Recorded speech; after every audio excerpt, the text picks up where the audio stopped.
c'est évidemment soigner votre expression.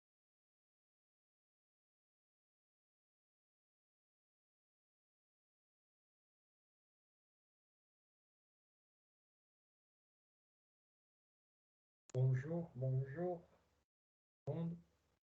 On va attendre quelques instants pour être plus nombreux. Et en attendant, je vous invite donc petit bonjour, bien, puisse vérifier votre présence. On va attendre un peu.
Bonjour, c'est que j'ai pas encore dit bonjour.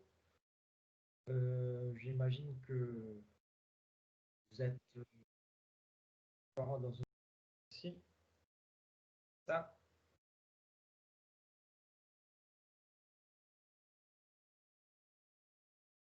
c'est ça qu'aujourd'hui vous n'êtes pas très nombreux. Hein.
Bonjour à tout le monde. Je vois que maintenant tout le monde commence à entrer. J'imagine que vous étiez en train de suivre notre cours. Donc, prenez votre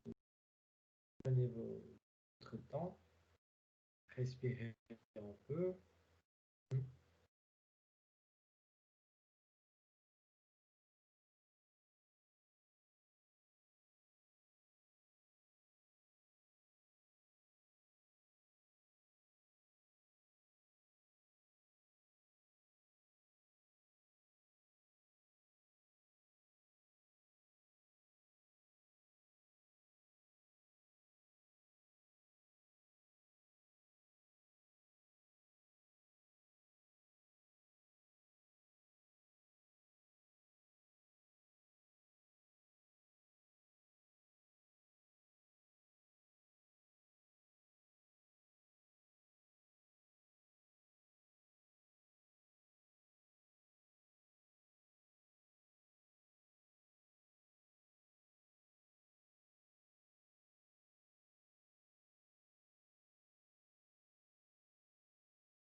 Bon, on va commencer.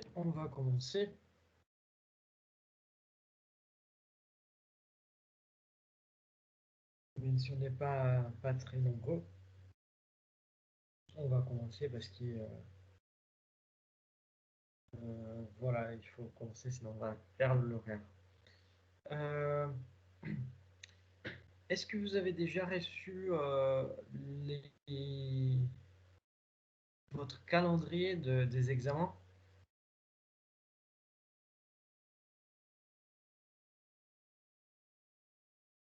Oui, d'accord. Euh, là, je, je vais vous poser la question parce que exactement ce que je veux savoir, c'est si vous avez eu une notification des maths disciplines ou pas, de, on va dire, de devoirs de maths discipline.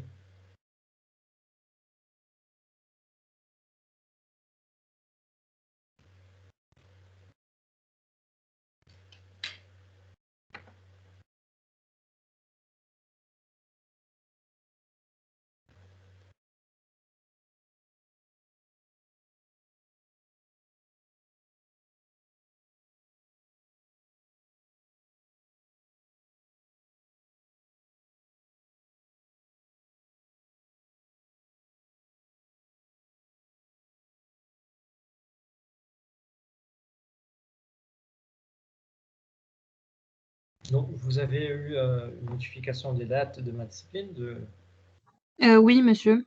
Oui, Il est écrit le 18 décembre. 18 décembre. Oui. Parfait. Parce que j'essaie de répondre. En fait, ils ont oublié que j'étais aussi dans la liste, donc j'ai pas reçu les mails. Et du coup, j'ai envoyé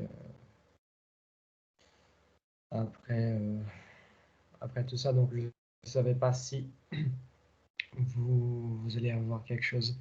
La majorité, si je ne me trompe pas, donc, la majorité de vos examens, c'est pendant la semaine du 14 au 18. Est-ce que c'est bien ça? Oui, c'est ça. D'accord. Donc, j'ai une proposition à vous faire, hein. Merci de m'avoir aidé. Ce que je vais vous proposer alors, c'est pour vous laisser tranquille, hein, la semaine du 14 et du 18, qui c'est une semaine où vous allez être bien chargé, hein. Les 18, en fait, je ne sais pas si c'est marqué, mais j'avais demandé qu'il est 18. J'allais faire juste l'examen pour ceux qui sont au régime dérogatoire. Donc, ceux qui ne sont pas sur les régimes dérogatoires n'ont pas besoin de le faire. Vous voyez? Donc, c'est que ont rendu le travail, tous les travaux, voilà, vont être plus tranquilles pour cette semaine. Par contre, vous avez aussi reçu vos notes de correction de et j'ai répondu à quelques élèves qui étaient un peu inquiets et tout ça, qu'on allait faire encore une troisième activité pour pouvoir rattraper euh, éventuellement cette note qu'ils n'ont pas reçue, c'était un peu qui n'était pas à leur goût, on va dire.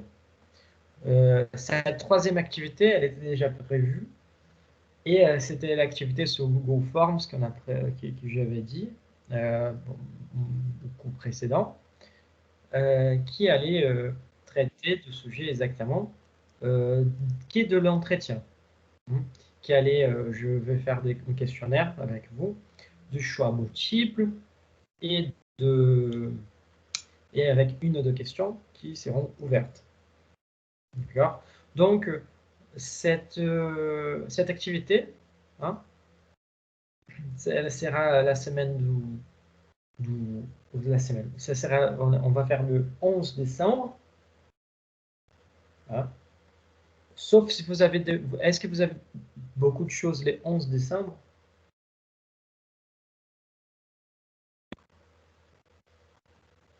Normalement, on finit à 13h30, il me semble.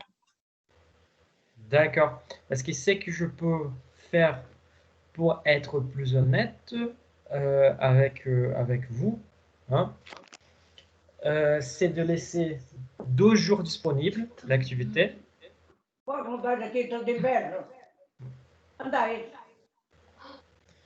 C'est de laisser les formulaires de Google Forms disponibles pour vous pendant 2 jours. Ça veut dire les 10 et les 11 décembre. Hein. Du coup, je les laisse disponibles de 9h, dès 9h du matin, les 10 décembre, jusqu'aux 22h du soir du 11 décembre. Comme ça, vous allez avoir 2 jours pour répondre les questionnaires, pour trouver entre ces 2 jours au moment pour les répondre. Hein. Qu'est-ce que vous pensez?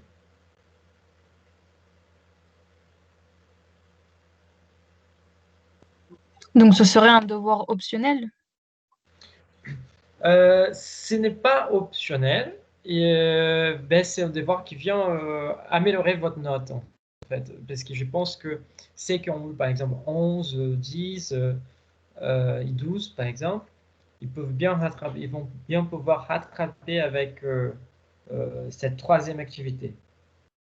Mais par exemple, si je suis satisfaite de ma note pour le CV et l'année de motivation, je suis pas obligée de passer le dernier examen? Ça, ce n'est pas un examen, c'est juste une activité. C'est pas un examen. C'est Ok. une activité de. Pardon. C'est juste une activité qui vient s'ajouter aux autres. Donc, ça fait partie aussi de contrôler continu. D'accord.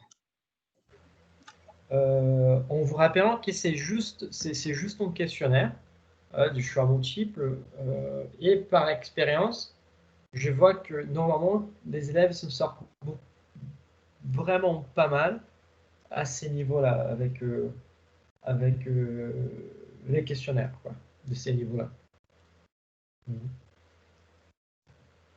Et comme ça, parce que sinon, parce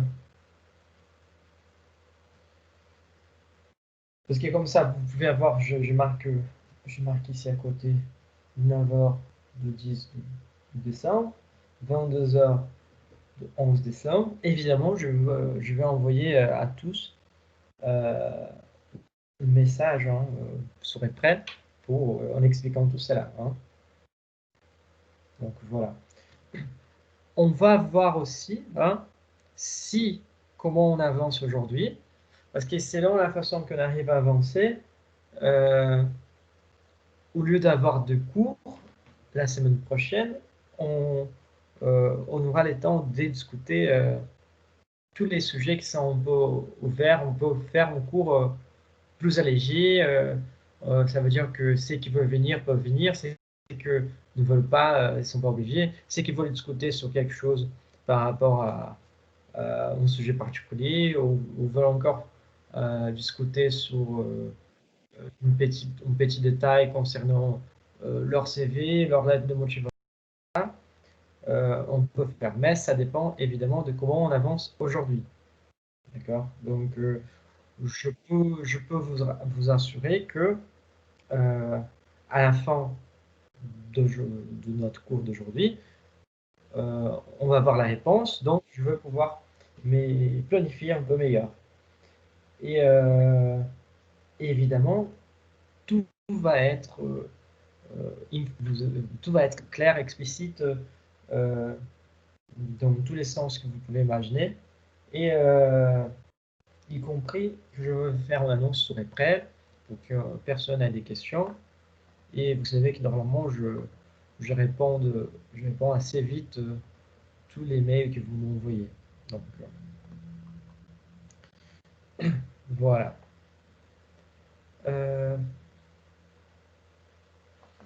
C'est ça. Bon.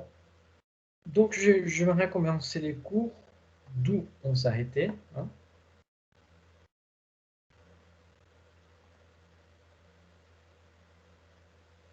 Pas de souci. Merci de m'avoir signalé ça. C'est comme vous l'avez dit, c'est déjà enregistré. Merci beaucoup. Je vais partager mon écran.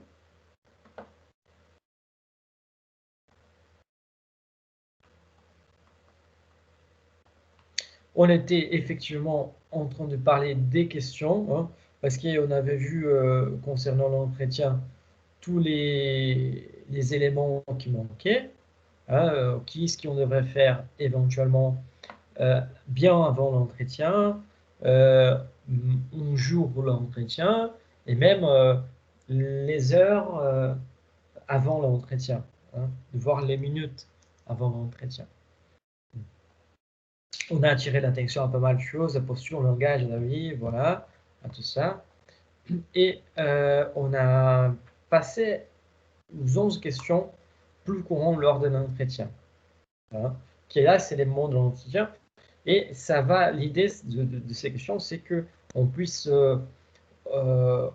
avoir une idée de ce que les recruteurs les attendent, pourquoi ils posent ces genres de questions, et suivant qu'est-ce que je dois répondre à une telle question. Parce que si on sait, ce que le recruteur il cherche et à quoi ça sert la question, on peut évidemment construire notre discours en fonction de ces informations. Hein. Donc, l'idée, c'est celle-là. On avait vu que ce sont les 11 questions plus courantes, ces 11 questions, elles vont être utiles pour ceux qui ont déjà une expérience et ceux qui n'ont pas eu assez d'expérience. Donc, forcément, si vous cherchez ailleurs, vous allez trouver pas mal de questions aussi, d'autres, mais nous, j'ai pensé à en faire juste 11 et en mettant en évidence plusieurs tournures de phrases qu'il pourrait avoir. Donc, on avait discuté sur la première question, qui c'est « Parlez-moi de vous, pouvez-vous nous parler de vous hein ?» qui c'est généralement la première question à poser, hein, et que exactement si on a de l'expérience, si on n'a pas beaucoup d'expérience, la meilleure façon c'était d'évoquer votre formation, de parler un peu de votre formation, et après attirer l'attention à une expérience que vous avez eue, ou des stages, voilà. Et par contre, si vous avez déjà eu pas mal d'expériences professionnelles, les recruteurs, il veut une présentation simple et résumée des principaux postes que vous avez occupés pour exactement pouvoir checker avec votre CV. Donc, c'est pour ça qu'on dit qu'il attend en général, une présentation succincte et chronologique de votre parcours professionnel. Voilà. En fait, cette question, elle permet aussi de remarquer si des traits de caractère et votre condition actuelle. Si vous êtes assez stressé en fonction de l'entretien ou pas. Et pour être une question très facile à répondre, c'est une question aussi que entame la possibilité de vous détendre. Ouais, parce qu'il peut choper une information ou une autre et vous faire parler de cela juste pour vous rendre plus détendu. Donc, voilà, on avait parlé de tout ça.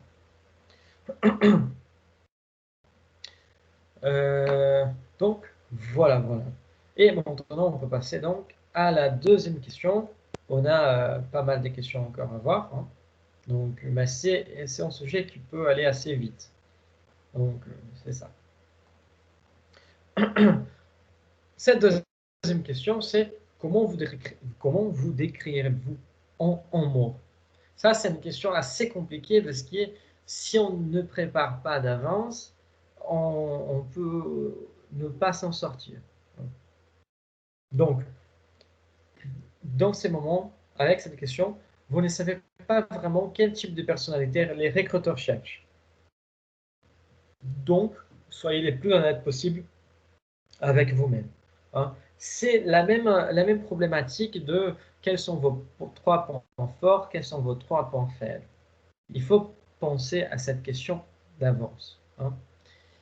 Procédez avec prudence parce que ça ne sert à rien de faire plus, de créer une personnalité que vous n'avez pas. On avait déjà dit perfectionniste, ça ne veut rien dire. Voilà, donc procédez avec prudence. Si vous savez que vous êtes fiable, dévoué, mais que vous aimez les filles, que vous aimez votre humour, faites un choix plutôt conservateur. Vous voyez, en fait, si vous êtes blagueur, si vous mettez toujours l'ambiance entre vos potes et tout ça, c'est pas ça que les recruteurs veulent savoir. Les recruteurs ne veulent pas savoir de votre vie professionnelle. Ils veulent savoir de votre vie de votre vie personnelle. Ils veulent savoir de votre vie professionnelle. Du coup, essayez de s'attacher à des caractéristiques plutôt professionnelles et ne pas personnelles. Donc, voilà. Là, c'est une question des cibles. Un poste classique mérite un mot classique. Un poste créatif mérite un mot créatif. Pour être plus clair, si vous postulez pour travailler dans une agence de publicité, vous pouvez éventuellement utiliser d'autres expressions, d'autres mots qui sont plutôt actuels. Si vous êtes en train de postuler pour travailler dans une banque, ou dans la poste, par exemple, c'est préférable de choisir un mot plutôt classique, une expression plutôt classique. Par exemple, décrirez-vous dans un seul mot rigoureux, je ne sais pas, d'autres mots qui sont bien classiques, vous voyez, responsable, voilà, sont de choses qui rassurent, vous voyez. Donc, pour des emprises classiques, essayez de trouver des mots qui peuvent le rassurer. Donc, et pour un poste plutôt créatif, essayez d'utiliser un mot qui vous aide à vous projeter. Vous voyez? Cette question, je voudrais juste revenir sur cela. Si vous savez que vous êtes fiable, dévoué, mais que vous aimez les faits, que vous aimez votre humour, faites un choix plutôt conservateur. Quand j'ai parlé là de ces moments d'utiliser vos caractéristiques, votre profil professionnel et pas celui-là de votre profil personnel, j'insiste là-dessus parce que j'ai remarqué, ça je veux expliquer tout à l'heure, mais dans les vidéos de la correction, mais j'ai remarqué que la majorité de vos CV, quand vous parlez de centre d'intérêt, par exemple, vous mettez des choses qui en fait, les recruteurs, ils s'en foutent, hein, et qui rendaient votre CV un peu pas professionnel, on va dire. Hein. Par exemple, si votre centre d'intérêt, c'est du sport, hein, ou encore c'est de la musculation, ça sert pas, ça sert à rien de mettre que vous faites 5 fois par semaine des sports, voilà, hein, parce que vous, vous n'êtes pas en train de participer, de concourir en poste, de postuler en poste dans une salle de sport. Vous voyez? La même chose avec les voyages. En fait, vous pouvez évidemment mettre que votre centre d'intérêt sont les voyages, mais écrire, écrire tous les pays que vous avez voyagé, ça n'intéresse pas les recruteurs. À l'exception, il y a évidemment une exception, hein, à l'exception si vous pouvez évidemment utiliser ça comme un atout pour votre boulot. Hein. Mais celle-là, vous devez manifester au moment de votre lettre de motivation. Comme je vais vous expliquer, si vous savez qu'une entreprise envisage d'ouvrir, on va dire, pas des postes, mais magasins dans un autre pays, vous avez déjà visité les pays ou habité là-bas, voilà. Là, dans la lettre de motivation, vous pouvez évidemment le mettre cette information. Donc, ça va faire forcément que les recruteurs ils vous voient avec d'autres yeux, hein, et il va forcément poser cette question au moment de l'entretien, en demandant pour raconter cette expérience. Voilà. Donc, explorer vos voyages dans votre CV, c'est pas du tout un bon choix. Parce que les CV, il est extrêmement, on va dire, professionnel. Il doit être clair, net, et dire à tous les pays que vous avez voyagé, ça ne aide pas trop. Surtout si vous faites la distinction entre voyage familial, pardon, voyage avec l'école, je sais pas quoi. Donc là, c'est pas du tout professionnel. Bon, là, qu'est-ce que les recruteurs ils cherchent en posant la question comment vous décrivez-vous en mots? Grâce à ces seuls mots, les recruteurs pourront dessiner un premier profil de candidat qui va chercher à vous comprendre. Quelles sont les caractéristiques que vous probablement avez, qui vous probablement, euh, qui vous probablement ont en fait, en relation avec ces mots. Donc, si vous dites par exemple responsable, il va essayer de associer avec des idées de assiduité, de responsable avec ses horaires de travail, responsable avec les délais qu'il a à rendre, que vous avez à rendre votre boulot, responsable envers les collègues. Du coup, ça peut jouer vers la bienveillance. Vous voyez, donc organiser. Du coup, encore une fois, organiser, ça veut dire que vous êtes capable de mettre l'ordre des choses qui sont dans des états pas forcément très agréables. Vous voyez que organiser, ça veut dire quelqu'un aussi qui a envie de faire bouger, qui a envie de se mettre en avance pour pouvoir ranger les choses. Hein.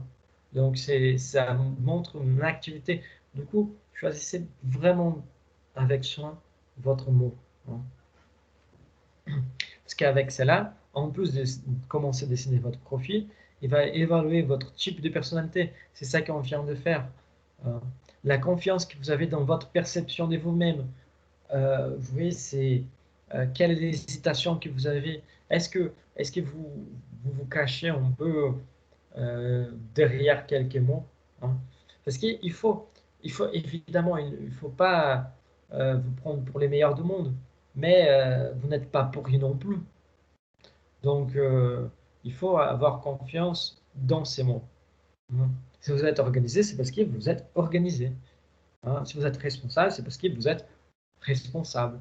Et croire en ça. Hein. Si vous dites même initiative, tout ça, réfléchissez à tout ce qui va avec ces mots.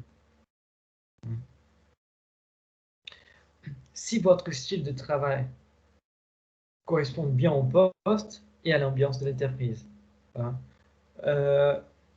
avec ces seuls mots, il peut souvent demander ces mots et après demander de disserter sur ça, de expliciter quelques éléments concernant ces mots. Par exemple, il va décrire-vous en mots. Du coup, vous allez dire organiser. Et du coup, il va demander après pourquoi organiser. Et du coup, vous allez expliquer.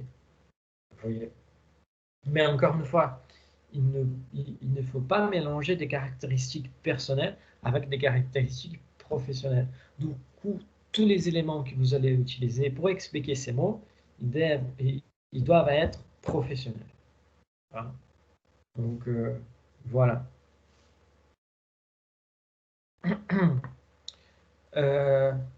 Si il y a des gens qui vont arriver à se décrire comme workaholic, mais on a l'impression que workaholic, c'est toujours une question positive, vous voyez, avec quelqu'un qui bosse bien et tout ça.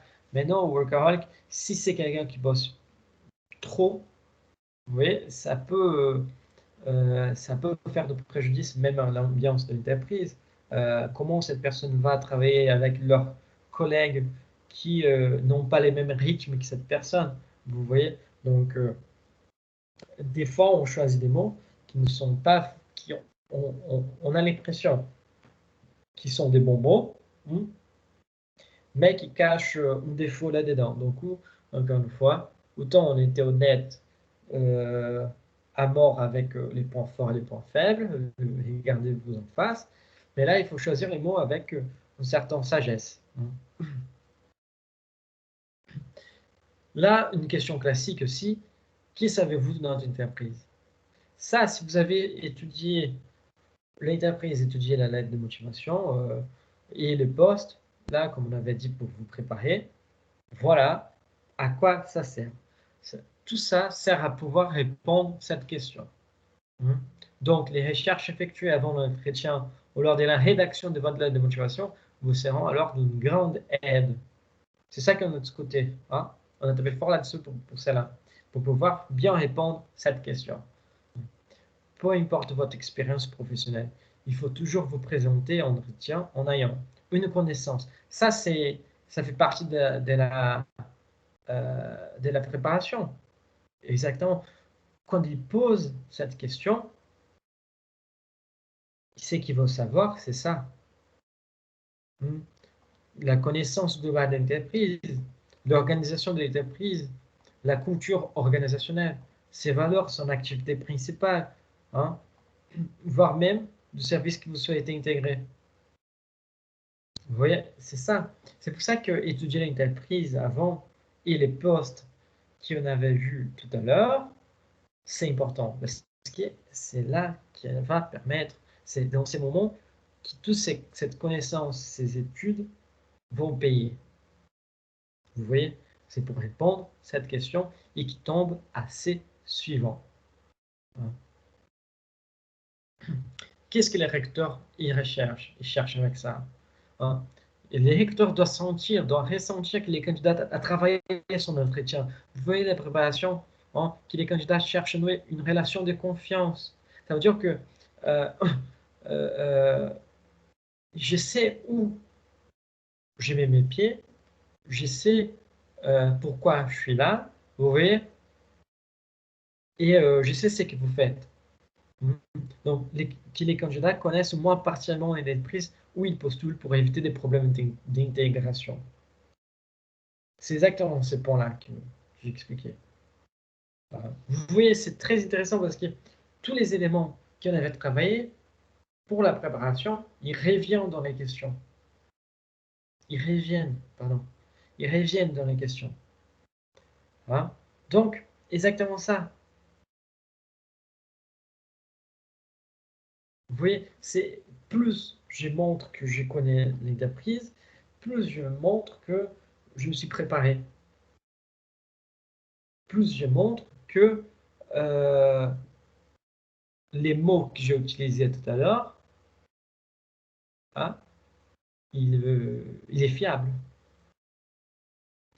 Si je sais où je postule, pourquoi je postule, vous pouvez rassurer les recruteurs de que vous n'allez pas quitter l'entreprise 3 mois après.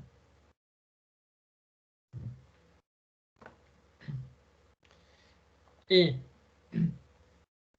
voilà, en faisant la recherche de poste et de l'entreprise, hein, on peut retomber sur la quatrième question plus courante, hein.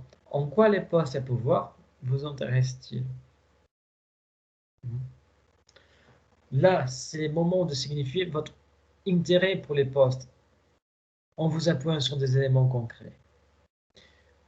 Vous avez bien étudié votre lettre de motivation, hein, pour faire l'entretien. Voilà les moments de la sortir. C'est ça. Vous devez faire comprendre que votre parcours fait écho à ce qui est demandé dans la fiche de poste. Vous voyez, c'est votre formation plus vos expériences, hein, en ajoutant à la question l'entreprise.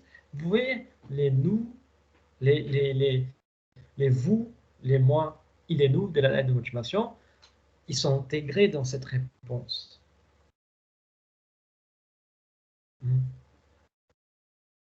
La motivation, elle revient là. Pourquoi vous aviez envie de bosser ici? C'est une autre question, celle-là. Ah, je pense que c'est la cinquième. Oui, voilà. Mais pour revenir, vous devez vraiment... Pourquoi ces postes? Pourquoi vous voulez travailler dans ces postes? Pourquoi ces postes vous intéressent? Qu'est-ce que vous pouvez acquérir dans ces postes que vous n'avez pas acquis avant? Quelles sont vos projections? C'est ça, c'est là. Et je viens de dire ça. Si vous avez préparé votre entretien, reprendre des éléments de la lettre de motivation peuvent vous être utiles. Vous voyez, c'est exactement la motivation. Mais en sachant que il faut s'appuyer sur des éléments concrets. Et cette question, il faut avouer que elle va être courant à partir du moment que vous êtes au courant de poste. Donc, normalement, elle va revenir dans les contextes d'une réponse d'offre d'emploi. Donc, voilà. Vous pouvez même ouvrir les sujets en expliquant aux recruteurs qui vont vous intéresser non seulement à l'entreprise et au poste, mais aussi aux produits, à la culture de l'entreprise et aux valeurs. Si c'est une grande entreprise, vous pouvez évidemment dire que ce poste m'intéresse parce que, vous savez, pour moi, la marque, elle me parle beaucoup. Euh, on peut parler si c'était Adidas, c'était Nike, c'était même une marque des bières, voilà. Mais ça, ce sont des grandes entreprises qui ont un produit vraiment tagués, on va dire, par les marchés, hein, et qu'ils ont vraiment envie d'être bien, de bien marquer leur positionnement, leur valeur. Voilà. C'est pas pour rien que c'est Heineken qui fait le sponsor de Champions League, de la Champions League. Vous voyez? Donc, il a tout ça. Vous pouvez sortir ça au moment aussi.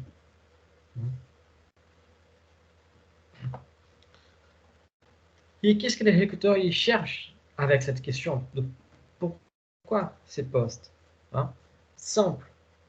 Si c'est le moment de ressortir votre lettre de motivation, il va vouloir vérifier votre motivation.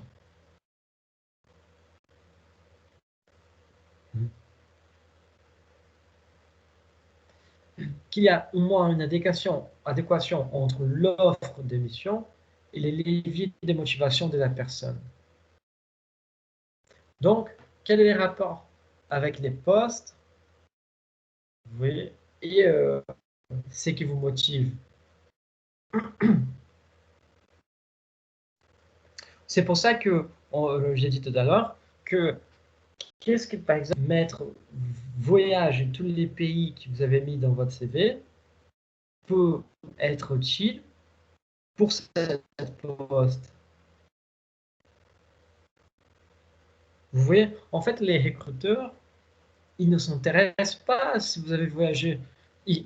Ça ne l'intéresse pas si vous avez voyagé toute l'Europe, toute l'Afrique, tous les Amériques.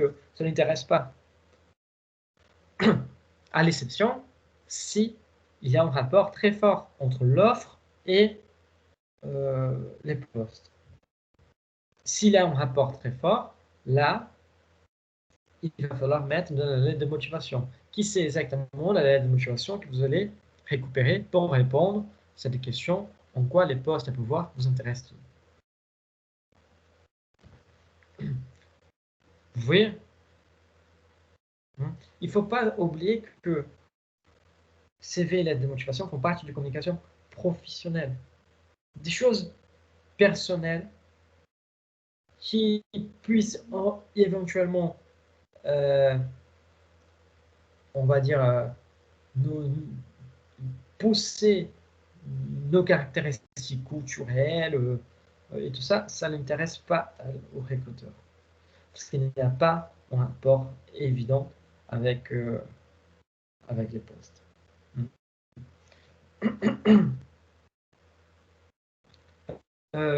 Les recruteurs ils cherchent aussi à s'assurer que votre démarche ne s'inscrit pas dans les courts termes.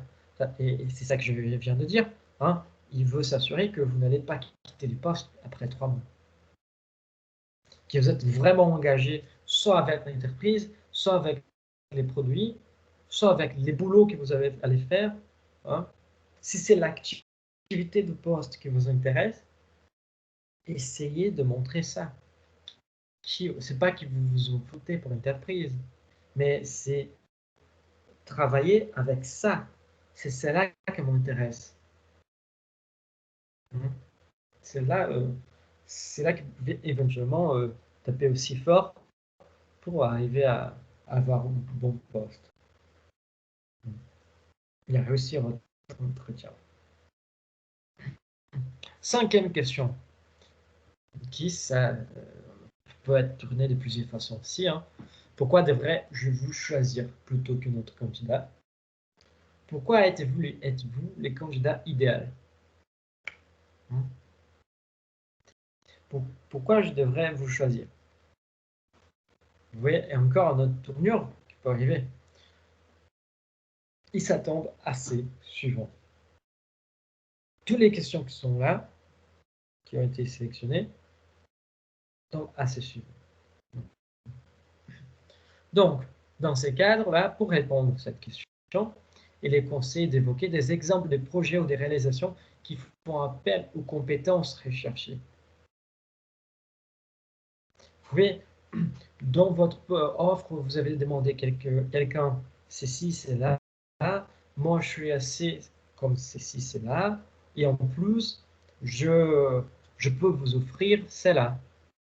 C'est le moment des échanges. Pourquoi vous êtes les candidats idéaux? C'est le moment de mettre vos atouts en évidence. C'est les nous de la lettre de motivation qui s'y projettent. C'est moi, avec mes expériences, je peux vous aider avec ça, ça, ça et ça. Et c'est pour ces raisons-là que vous devez m'embaucher. Là, par exemple, si vous avez voyagé, vous avez pas mis dans votre CV, mais vous avez écrit vite fait dans la lettre de motivation vous avez habité dans les pays où l'entreprise souhaite ouvrir un magasin. Donc, vous pouvez évidemment là. Pourquoi je devrais vous choisir? Parce que moi, j'ai déjà habité dans ces pays pour combien, je sais pas combien de temps. Je connais la culture et tout ça. Donc, je pense que je peux vous aider à ne pas se tromper avec vos choix pendant l'ouverture de magasins dans ces pays-là, où je peux être mon atout pour vous, parce que vous pouvez m'envoyer là-bas, je connais la langue locale, voilà. Vous voyez, vous avez parlé de votre voyage, parce que votre voyage, elle est collée avec la proposition, elle est collée avec les postes, et vous avez parlé au bon moment. Parce que votre voyage est devenu finalement un atout. Et c'est là qu'il faut vous lancer.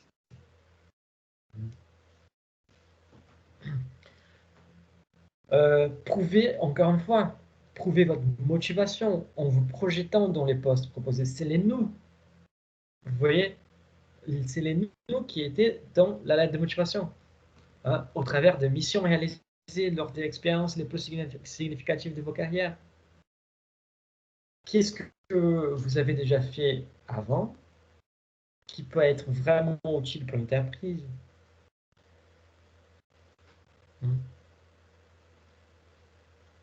Des fois, si vous postulez dans une grande entreprise, avoir travaillé dans plein de petites entreprises, ça peut être effectivement un atout parce que vous avez déjà vécu pas mal de choses, vous avez déjà vu pas mal de procès, de procédures qui peut-être ceux qui ont travaillé toute leur vie dans une seule entreprise n'ont pas vécu. Vous voyez?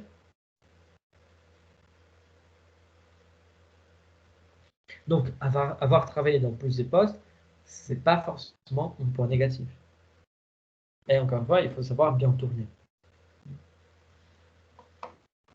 Vous devez reprendre les textes de l'annonce avant l'entretien. C'est pour ça qu'il faut apporter les textes. Hein, et trouver une réponse pour chacune des qualités, compétences et connaissances demandées. Tout en étant factuel et en illustrant vos propos par des résultats, des projets et des réalisations concrètes.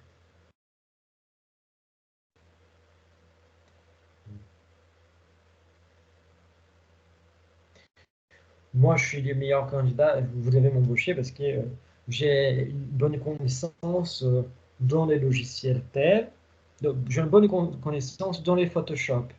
Vous pouvez constater ça parce que lors de la campagne,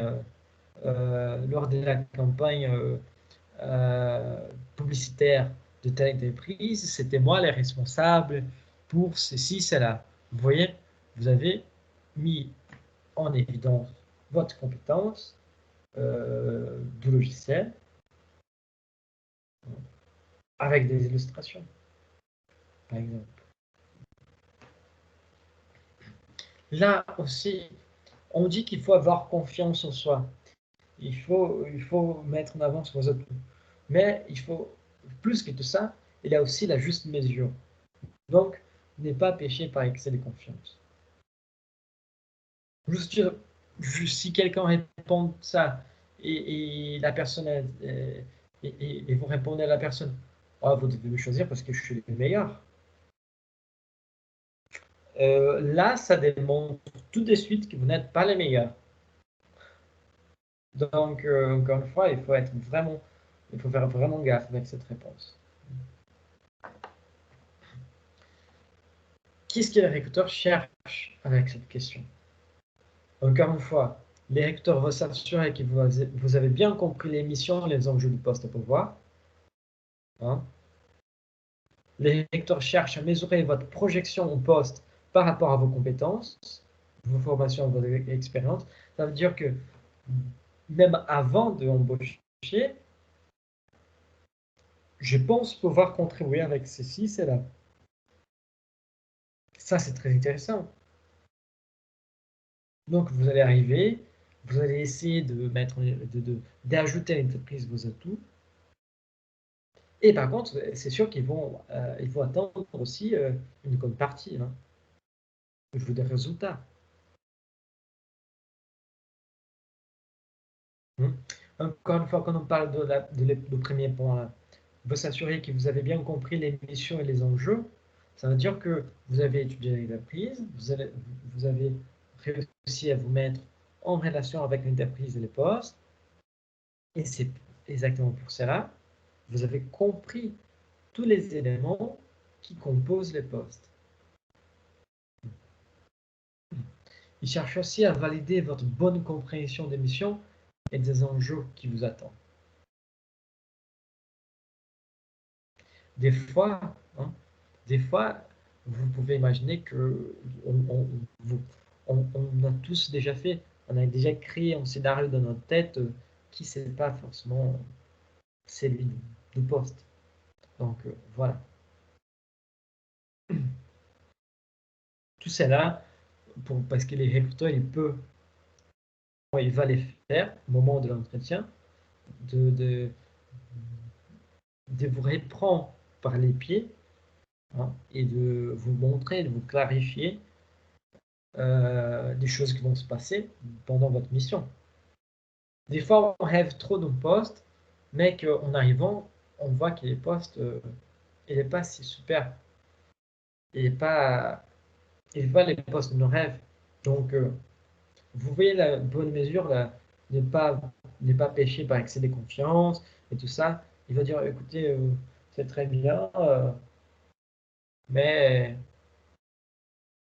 en fait, vos compétences ne vont pas du tout avec les postes qu'on demande.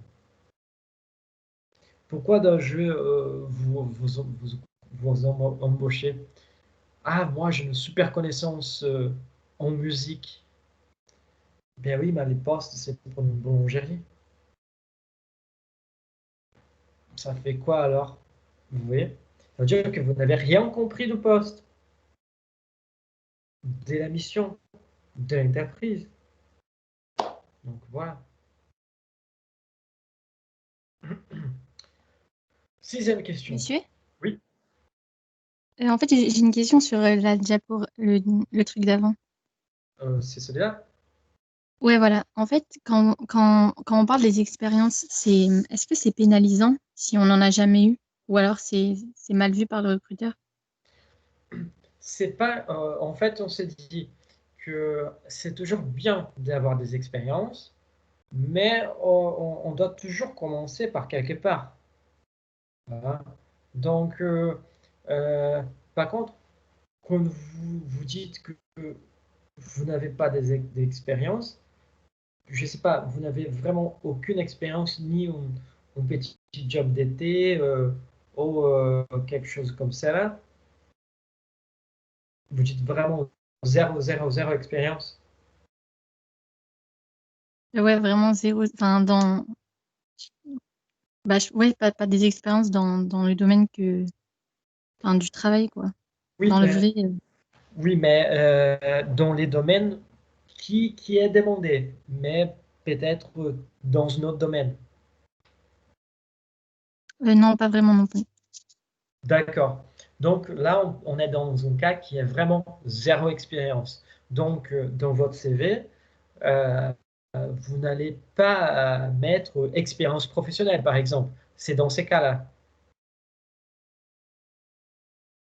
Ah, ok. Mais après, par exemple, Non, ok, c'est bon. Vous voyez? Donc, Ouais. comment vous pouvez parler des expériences professionnelles si vous n'avez pas eu des expériences professionnelles? Donc, si les recruteurs ils vous invitent quand même à ces postes, il a déjà vu votre CV et il a vu que vous n'avez pas des expériences professionnelles.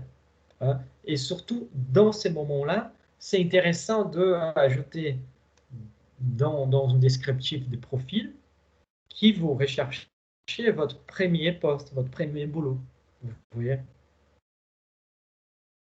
Je vois. Mais si, par exemple, on a déjà eu une expérience, mais c'est par exemple quand on était en troisième. Mais genre, ça a aucun intérêt pour le poste. On la met pas. Euh, je pense que si vous n'avez aucune chose, mais en expérience au séjour dans l'entreprise, on visite, comment on dit, la visite qui, je pense que le troisième, des fois, il y a une journée, quelque chose que vous visitez une entreprise pour voir comment ça marche, et tout ça. Journée découverte, vous avez découvert un truc comme ça, si je ne me trompe pas. Vous pouvez évidemment mettre, hein, mais pas forcément dans expérience professionnelle, parce que ce n'est pas forcément une expérience professionnelle. Vous pouvez ajouter un autre élément comme euh, euh, expérience de découverte ou expérience d'autres expériences, voilà, ou expériences diverses, comme ça. Parce que ça, d'un côté, c'est pas très, même si c'est pas très intéressant pour l'entreprise, ça vous permet de compléter votre CV. Et ça, du coup, ça peut aider même au niveau de design de votre CV. Hein. Et, et mine de rien, vous laisse clair à la personne que vous n'avez pas d'expérience.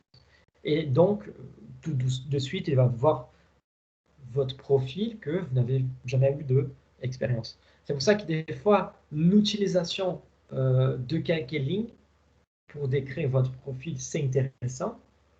Hein, parce que ça laisse clair au recruteur que vous n'avez jamais eu d'expérience et c'est ça que vous recherchez. Donc voilà. Par contre, si même sans expérience et en laissant clair que vous recherchez votre premier boulot, vous êtes quand même invité à l'entretien, ça veut dire qu'il est déjà, il sait déjà que vous n'avez pas eu d'expérience. Donc, la seule façon de boucler quelques trous éventuels, c'est exactement mettre en évidence les compétences que vous avez acquises, les compétences théoriques, on va dire, que vous avez acquis pendant votre formation, soit par plusieurs cours que vous avez fait, plusieurs diplômes que vous avez fait que vous avez eu à côté, voilà. Donc, la seule façon de combler votre manque d'expérience, c'est donc avec votre formation.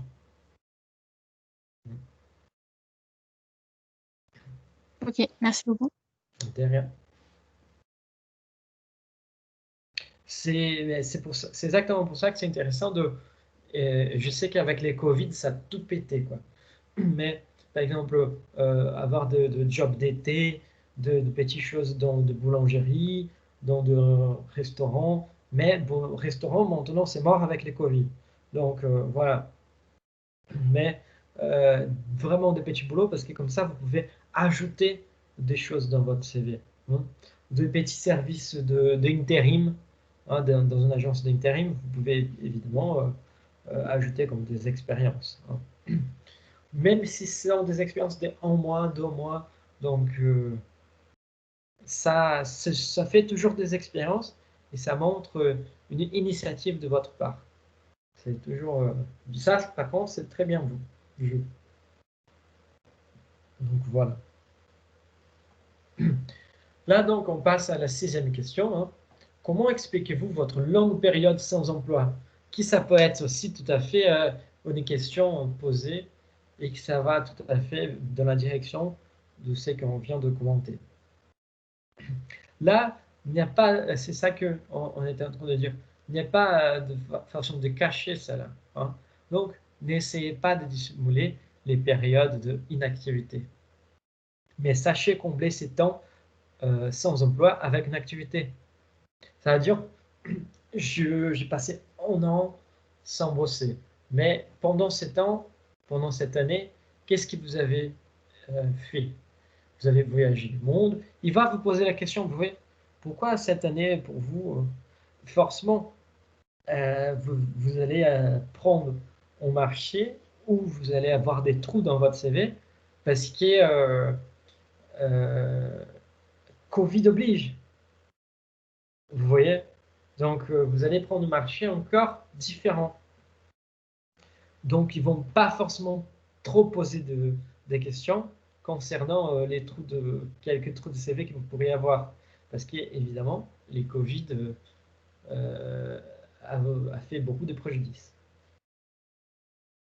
Mais sinon, des voyages. Si vous n'avez pas voyagé, qu'est-ce que vous avez fait? J'ai fait des cours. Hein. Et n'hésitez pas, hein, n'hésitez vraiment pas à faire des cours en ligne, des formations de 1 ou 2 jours, hein, qui vous pouvez éventuellement mettre dans votre CV. Parce que le but, c'est que vous n'avez pas eu de boulot pendant 1 an, mais vous pouvez mettre que dans cette année-là, vous avez réussi une formation ou un diplôme de je sais pas quoi. Et du coup, vous montrez que, ah non, en fait, cette année-là, je n'ai pas bossé, j'ai fait cette formation. Peu importe si c'était une formation qui a duré 1 journée, vous voyez, vous avez arrivé à boucler cette trou avec une activité. Vous voyez, c'est ça. Il faut être un peu malin, un peu maligne. Mais voilà. Donc, valoriser les démarches effectuées et les points sur lesquels vous avez travaillé. Ça veut dire que j'ai pris 1 an, dans cette année que j'ai rien fait, entre guillemets, j'ai dit comme ça, hein, que j'ai rien fait. Qu'est-ce que j'avais fait? Qu'est-ce qui me motivait à cela? Qu'est-ce qui m'a motivé à cela? Hein? Et qu'est-ce que cette année m'a permis d'apprendre?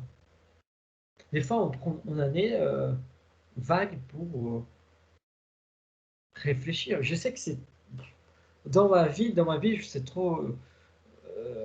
Si je reste une année, je veux dire par l'expérience que j'ai au Brésil, qui c'est totalement différent de celle-là en France. Au Brésil, on n'a pas l'option de faire une année sabbatique. Parce que si on fait une année sabbatique, on devient SDF. Parce qu'après, on n'a pas d'aide de l'État, on n'a pas de la famille, personne ne regarde pour nous. Alors, ici, vous avez quand même la chance d'être dans un pays que vous donne beaucoup d'aide et beaucoup de support, malgré tous les problèmes qu'il a. Malgré tous les problèmes qu'il y a, et que vous savez, vous les connaissez meilleur que moi, mais vous avez la possibilité, les luxes, on peut dire, de se dire, moi je veux rester 6 mois en train de réfléchir à toute ma vie, en train d'apprendre telle chose, en train de, voilà, de regarder moi-même, regardez-vous en face, vous voyez, vous avez cette chance. Voilà. Parce que j'ai l'impression qu'on dit souvent, hein, les Brésiliens, ils sont plus chaleureux et tout ça. Oui, on est plus chaleureux peut-être, mais on est con, quoi. Ça veut dire que la première possibilité qu'on va avoir euh, on va dire, c'est pas de vous truquer, mais de tricher, on va tricher. Vous voyez? Donc, c'est pas pour rien que j'ai changé de pays, parce que je pouvais plus avec cette mentalité-là. Vous voyez donc, qu'est-ce que vous avez fait pendant cette année? Qu'est-ce que vous motivé à prendre ces temps pour vous? Qu'est-ce que vous avez appris avec ces temps? C'est exactement ça. Ce sont ces questions que vous devez vous poser pour pouvoir répondre à cette question. L'esprit critique positif et bienveillant envers soi-même est toujours appréciable.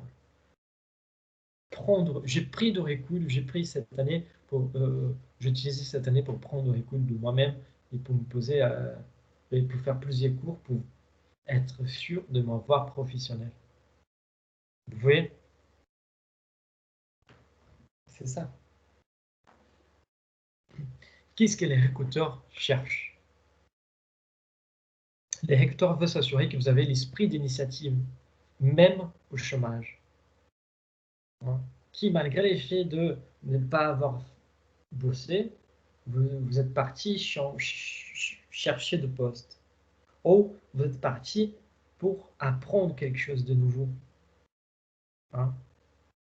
Car ces dynamismes et cette ténacité se traduiront bien dans les contextes de l'entreprise. Vous voyez, même si vous avez, entre guillemets, rien fait, hein, pourquoi vous avez choisi de faire comme ça? C'est vous avez pris l'initiative, vous avez pensé, réfléchi à ça, et comme ça, vous avez évolué. Les recruteurs veulent aussi savoir si vous avez un profil actif, dynamique, encore plus passif, qui vous attend des choses.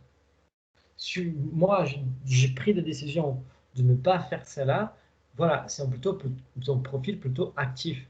Vous voyez? Si j'ai pris la décision de faire une année sabbatique, c'est parce que moi, j'ai pris la décision. C'était un profil plutôt actif. Ou si vous êtes plutôt, ah, si j'arrive à voir, c'est bon. Si j'arrive pas à voir, voilà, c'est un profil plutôt passif qui n'est pas forcément très bien vu par les entreprises. Donc, voilà. C'est pour ça que, encore une fois, par zéro d'expérience, on vient de dire, ça peut vous pénaliser parce qu'ils peuvent comprendre que des fois, vous avez un profil plutôt passif. Et ces profils plutôt passifs, ce n'est pas forcément bien vu. Hein. C'est là qu'on revient sur votre question. Et c'est pour ça que j'ai fait remarquer qu'on parle là d'une situation qui est la zéro expérience. Dans ces cas qu'il a zéro expérience, je vous conseille dès que possible d'avoir une petite expérience dans une agence d'intérim, dans n'importe quel boulot, dans n'importe quelle tâche, pour montrer que vous avez de l'initiative, montrer que vous avez cherché. Hein. Ou peut-être combler ça avec pas mal de cours, pour montrer que vous n'avez pas d'expérience professionnelle, parce que vous avez investi votre temps dans les études. Vous voyez? Parce que des fois, on a la chance de pouvoir faire ça. Et on doit tourner ça en positif aussi. La façon dont cette réponse et dont la question est formulée est naturellement conçue pour tester votre résilience. Ça veut dire qu'il va essayer de vous casser, de casser un peu votre morale. Hein. Il va essayer de vous mettre en doute. Du coup, cette question, elle est faite pour vous casser. Hein. Donc, si vous avez bien étudié votre CV et vous avez trouvé des trous, des problèmes qui puissent avoir dans votre CV, là, vous allez réussir à s'en sortir. Sans être tracassé ou gêné par cette question. 7. Comment envisagez-vous votre carrière? Où vous voyez-vous dans 5 ans? Ça, c'est une question très classique. Hein, qui il veut surtout... La première chose, on va arriver, mais il veut surtout savoir si vous n'allez pas rester 3 mois dans l'entreprise. Donc, il faut à la fois, pour bien répondre à cette question, être ambitieux. Je vais grandir dans l'entreprise, je vais grandir dans mon poste. Je veux améliorer. Hein, être ambitieux, ce n'est pas un défaut. Aujourd'hui, on va dire comme ça, hein, dans la société capitaliste, on pense qu'être ambitieux, c'est toujours péjoratif. Mais non, être ambitieux, c'est vouloir s'améliorer. Il y a ça aussi. Vouloir améliorer votre niveau de vie. Voilà. Mais aussi, donc, il faut à la fois être ambitieux, mais aussi être humble. Hein, rester cohérent, rester avec les pieds bien planqués sur la terre. Hein. Donc, évidemment, je vais dire un exemple comme ça, hein, si vous commencez Vous n'allez pas répondre, vous n'allez pas commencer en tant que pâtissier, hein, et dans l'année qui suit, vouloir avoir 2 restaurants. Il faut être ambitieux, mais il ne faut pas déconner non plus, hein. Donc voilà, parce que ça va montrer exactement que vous avez préparé, que vous avez un parcours dans votre tête, que vous avez des objectifs, hein. Il faut également que, voilà, pour dire ça, il faut également que vos objectifs soient, professionnels soient en adéquation avec les possibilités d'évolution offertes par l'entreprise. Si vous avez un plan de carrière qui vous empêche, par exemple, de devenir cadre, hein, mais que vous rêvez d'être cadre, là, il faut savoir qu'au bout d'un moment, votre progrès, il sera interrompu. Donc, soit vous allez être passif dans cette condition, soit vous allez quitter les postes pour aller chercher ailleurs un poste de cadre. Renseignez-vous à travers les sites de l'entreprise ou sur les réseaux sociaux professionnels sur les possibilités offertes par l'entreprise. Est-ce que moi j'ai la possibilité de grandir dans cette entreprise, d'évoluer dans les postes, d'arriver à être un cadre, un directeur, un PDG? Comment ça marche? Vous voyez? Tout ça, en fait, c'est essentiel pour éviter la frustration. Pourquoi les recruteurs posent cette question, hein? Pour déterminer si les candidats se fixent des objectifs à long terme, s'il est capable d'aller un peu au-delà de son propre nez, hein. Aussi pour mieux comprendre les profils du candidat par rapport aux ambitions et son dynamisme, hein. Est-ce que pour lui de travailler dans la petite boulangerie, il suffit, ou il faut vraiment grandir? Évidemment, il faut comprendre que des fois, la personne qui travaille toujours dans la petite boulangerie, elle est si heureuse que l'autre. Quel est votre profil? Vous voyez, en fait, c'est ça. Est-ce que l'entreprise cherche quelqu'un un peu passif, qui n'a pas beaucoup d'ambition, ou elle cherche quelqu'un qui veut pousser, Vous voyez, c'est le profil. Quel est votre profil? Au bout d'un moment, il va s'encadrer. Elle veut aussi évaluer si les candidats arrivent à se projeter dans l'entreprise. Non, ici, je me vois en train d'apprendre ceci, c'est là, de développer mes compétences. Vous voyez, encore une petite partie de la lettre de motivation qu'on rattrape. Et aussi, hein, évaluer si les candidats ne vont quitter l'entreprise au bout de 6 mois. Ça veut dire que là, avec cela, comment, où vous voyez, vous, dans 5 ans, des fois, ça se trouve que la personne, elle se voit en voyageant dans le monde pour, euh, pour faire des business et machin avec, entre les 5 continents. Mais écoutez, c'est pas en 5 ans que vous allez arriver là-bas, hein. Donc, vous voyez, pour freiner les possibilités de frustration que les candidats puissent avoir et qu'ils puissent tout d'un coup quitter les postes.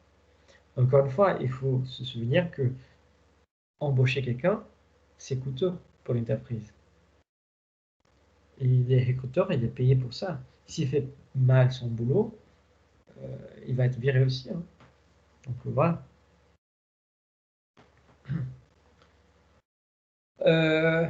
Bon, 8e question.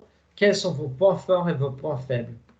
Mettez en avant. C'est là que je pense qu'on n'a même pas besoin de discuter en trop, hein. C'est là parce qu'on avait tellement discuté, question de regarder vous en face, voilà, hein. Mettez en avant vos points forts aussi bien comportement amateur, soft skills, hein.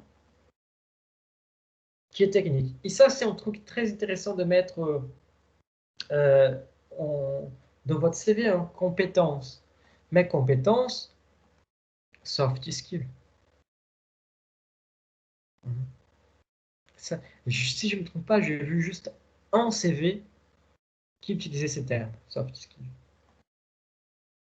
Donc voilà.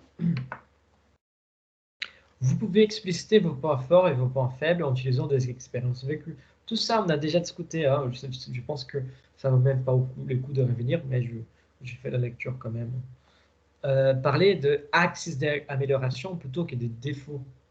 Vous voyez, je pense que je peux améliorer dans ces coins-là, dans ces coins-là. Hein. C'est toujours plus appréciable et vous ne met pas très en évidence. Ça, on a dit aussi, n'est pas déguisé en point positif, en point négatif. Là, on revient à cette histoire, regardez-vous en face. Il s'agit là de faire une autocritique honnête. Je passe vite par ça parce qu'on a bien beaucoup discuté sur ces points-là. Qu'est-ce qu'un recruteur cherche avec cette question? Hein?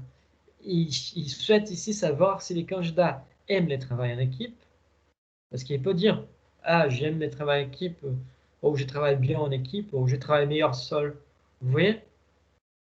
Et ça, c'est pas forcément un défaut. L'un ou l'autre, c'est pas forcément un problème. Ça dépend, encore une fois, de l'entreprise. Hein. S'il y a une personnalité de leader, ou si il est plutôt quelqu'un posé, tranquille, voilà. Et encore une fois,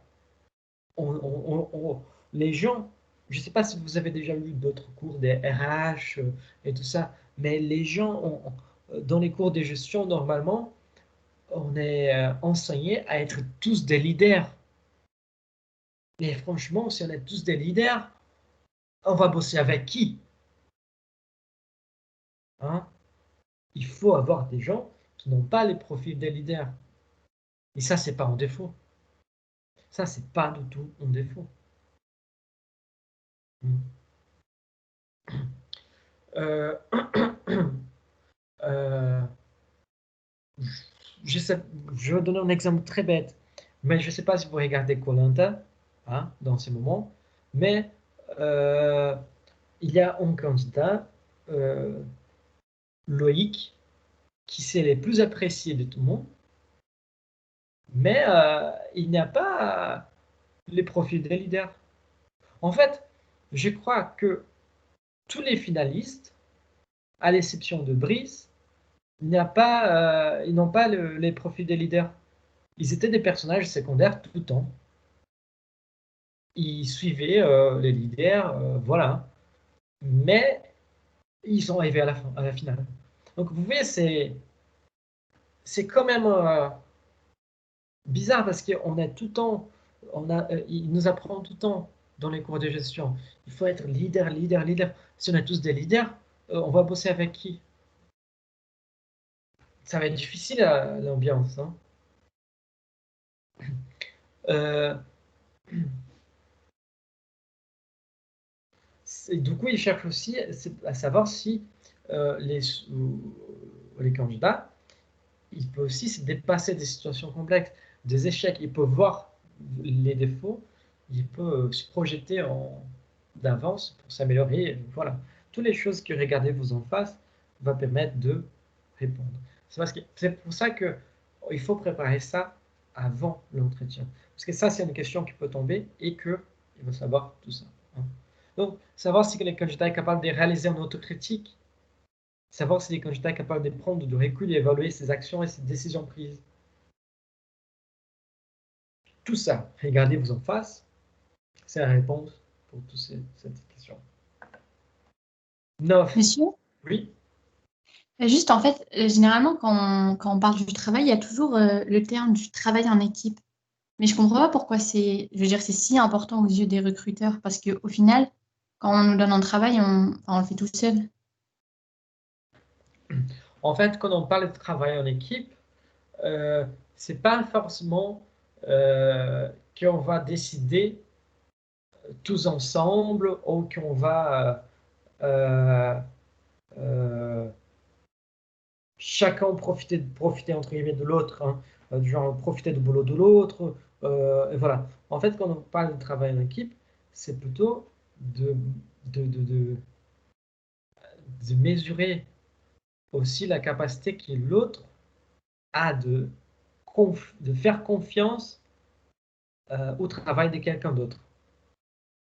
Parce que travailler en équipe, c'est faire confiance à l'autre. C'est dire que la personne avant moi a fait de bons boulots. Donc moi, je vais faire mon bon boulot et la personne qui me suit va faire de bon boulot aussi. Et c'est pour ça que je vais faire de bon boulot, parce que je ne veux pas emmerder quelqu'un qui vient après moi. Vous voyez, en fait, le travail équipe, ça part de ces principes aussi.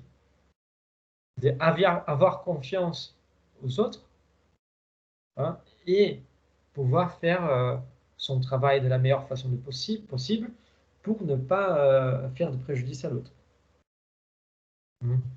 C'est pour ça, parce que si chacun dans la chaîne fait bien son boulot, arrive bien à faire son boulot, ça va dire que l'équipe marche.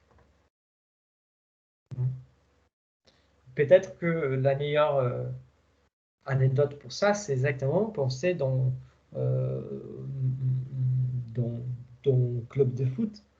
Parce que ça sert à quoi d'avoir Neymar et Mbappé, hein, si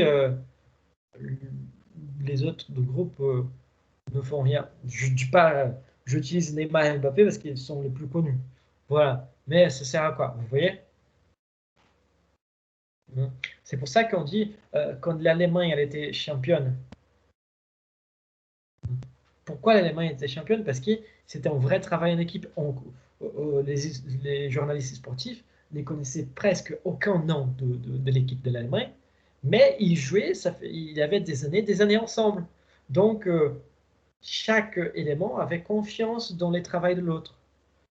Et ce n'était pas nécessaire, par exemple, que l'attaquant venait tout au fond pour essayer de récupérer les ballons parce qu'ils n'y croyaient pas dans les boulots de leurs défenseurs.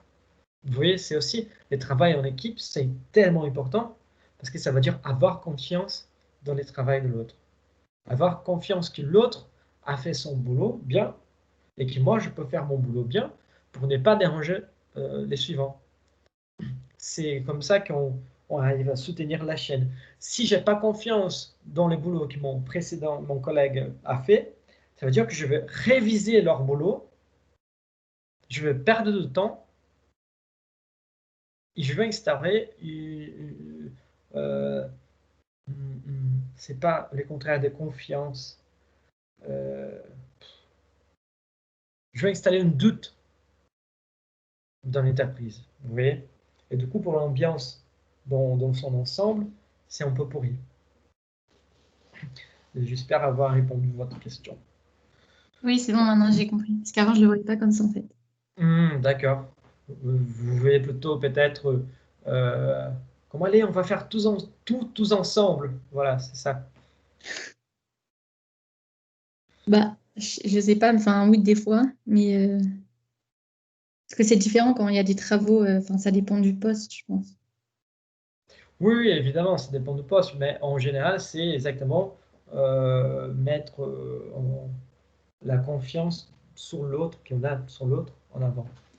Bon, je me dépêche parce qu'on a 5 minutes pour finir les contenus, hein. Et je ne sais pas si on va réussir, je ne pense pas. Mais voilà.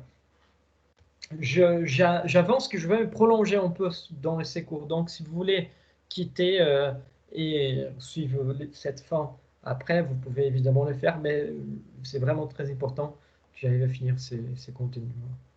Donc, la question, quelle situation difficile avez-vous réussi à surmonter, hein? Pour bien répondre à cette question, l'accent doit être mis sur la façon dont vous résolvez généralement les problèmes de suppression et non pour vous vanter. Hein. Ah non, j'ai fait un super truc, un super machin. Non, non, c'est pas ça le but. Hein. C'est comment vous avez résolu ces problèmes. Et pas quel problème vous avez résolu. Vous voyez? C'est pas quel, mais les comment. Montrez-vous des signes de stress lorsque vous décrivez l'événement. S'il y a quelque chose que vous avez bouleversé là, comment vous agissez, juste pour raconter. Vous voyez, tout ça c'est évalué. Avez-vous fait preuve de créativité, d'ingéniosité, de rapidité pour la résolution de problèmes? Ou vous avez pété un câble, tout ça? Vous voyez, comment vous avez... Tout ça, c'est les comment. Avez-vous suivi un schéma logique en les faisant? Choisissez vos exemples avec beaucoup de soin, car ils donneront une ampleur, un aperçu de ce que vous considérez comme difficile. Au-delà de montrer comment vous réagissez, c'est qu'est-ce qui c'est difficile pour vous? Qu'est-ce que vous considérez comme difficile? Une situation délicate. Qu'est-ce qu'il faut savoir avec ça? Comment vous gérez les situations stressantes? Comment vous gérez quand même? Comment vous envisagez les problèmes? Est-ce que les problèmes sont catastrophiques? On se désespère? Voilà. Les problèmes, c'est une chose du quotidien. Même si on est stressé sur les moments, on doit prendre du recul pour pouvoir le résoudre tranquillement. Qu'est-ce que ça signifie difficile pour vous? Quelles sont les mesures que vous prenez face à toute forme d'adversité?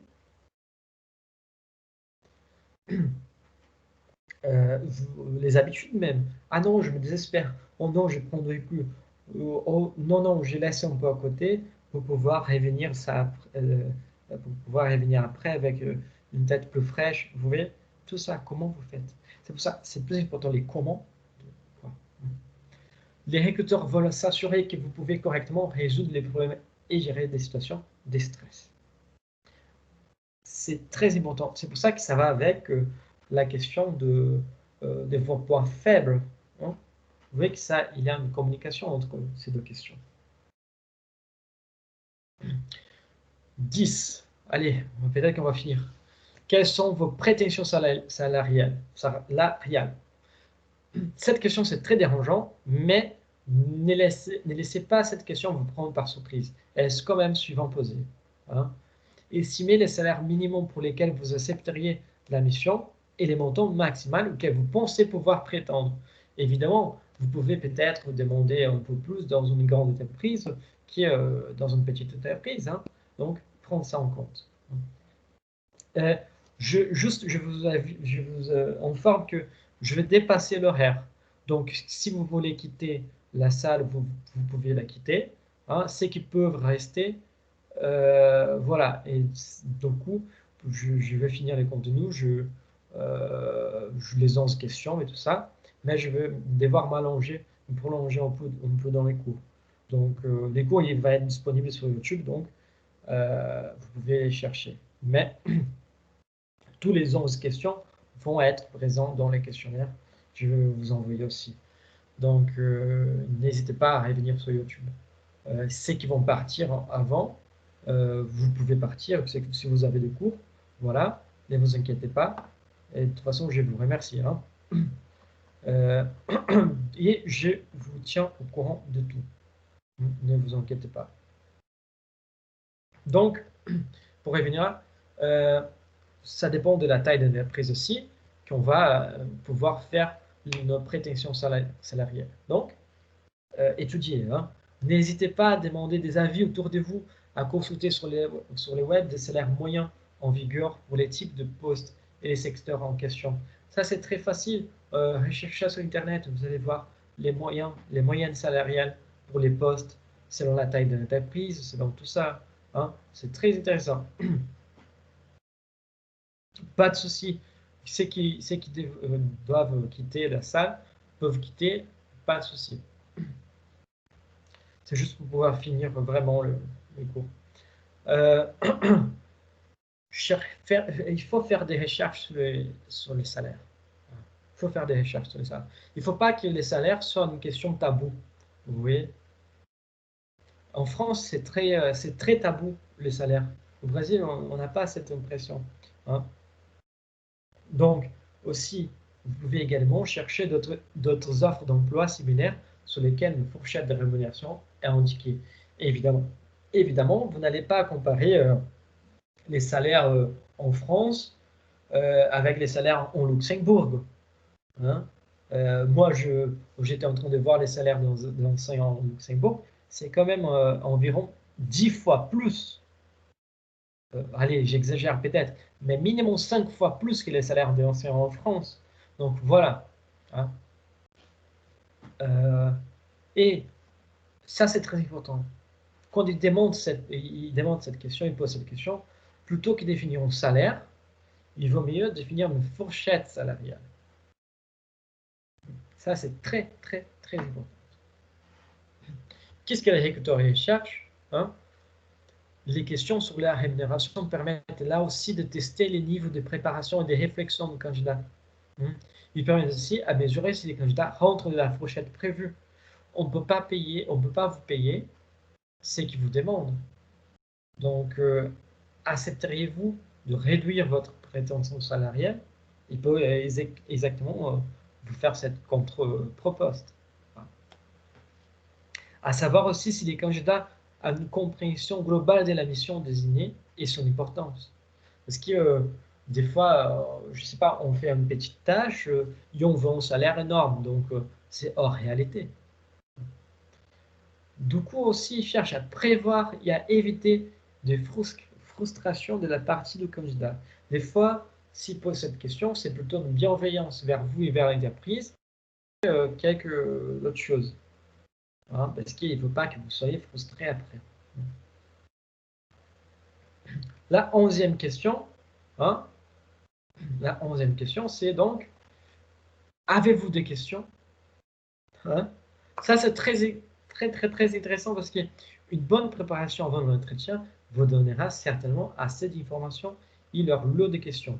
Ça veut dire, si je suis embauché, sur quel bâtiment je vais travailler, voilà, on va voir, il y a pas mal de questions que vous pouvez poser. N'hésitez pas à noter sur votre carnet quelques questions qui montreront votre curiosité. Privilégiez les interrogations montrant votre intérêt, votre curiosité pour les postes et pour l'entreprise. Environnement, quelques sujets que vous pouvez travailler. Environnement de travail. Quelle est l'ambiance de travail ici? Quelle est l'ambiance dans le département?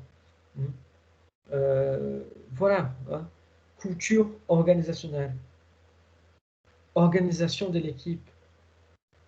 Journée type. Tout cela sont des questions qu'il faut poser. En fait, si vous avez une question, hein, une curiosité, c'est ça, une curiosité, c'est le moment de poser. Si les recruteurs posent cette question, c'est pour que vous puissiez vraiment poser une question. Hein. Pourquoi encore il fait cela? Les niveaux des questions dévoilent la préparation du candidat. Plus vous avez posé une question complexe, hein, plus il va remarquer que vous avez vous préparer. Des questions bien ciblées montrent l'intérêt du candidat. Hein.